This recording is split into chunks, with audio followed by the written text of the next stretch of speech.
Hello guys, আসসালামু আলাইকুম। আমি ভালো আছি, আশা করি আপনারা সবাই ভালো আছেন। তো আপনাদের মধ্যে আবার নতুন একটা ভিডিও নিয়ে আমি হাজির হলাম। তো দেখেন, আমি আজকে আপনাদের দেখাবো কাঁচা মরিচের শুটকি বাগার। কাঁচা মরিচের শুটকি বাগার কীভাবে দিতে হয়। তো দেখেন, আমি আগে মরিচ রসুনগুলো ভালোভাবে ভেজে নিচ্ছি। এখন টমেটো দিয়ে দিচ্ছি,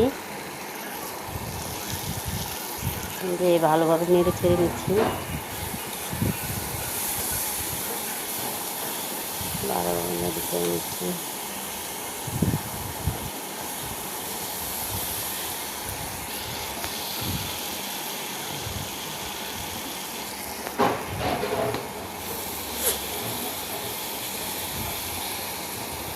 ভালোভাবে নেড়ে ছেড়ে নিচ্ছি। দেখি এখন এখন হলুদ মরিচ দিয়ে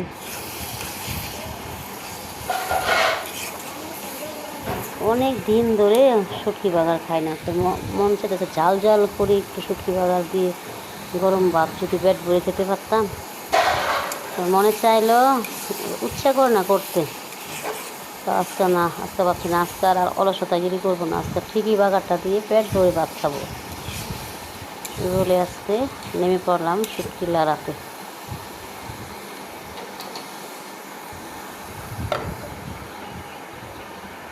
এখানে আমার প্রায় শুটকি লাড়াটা প্রায় শেষের দিকে আসতেছে।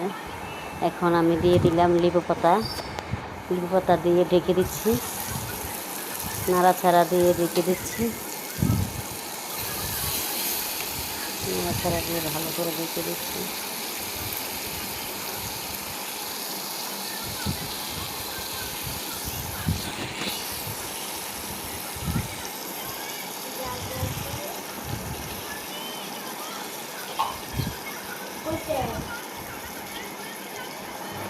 পাতা দিয়ে ঢেকে দিচ্ছি।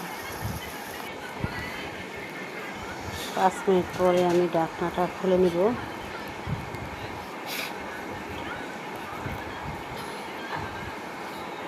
এই যে এখন খুলে নিলাম ঢাকনাটা।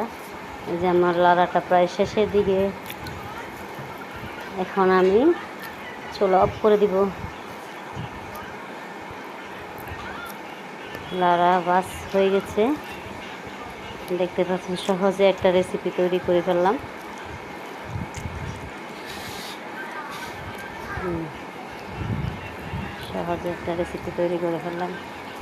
এখন আমি গরম ভাত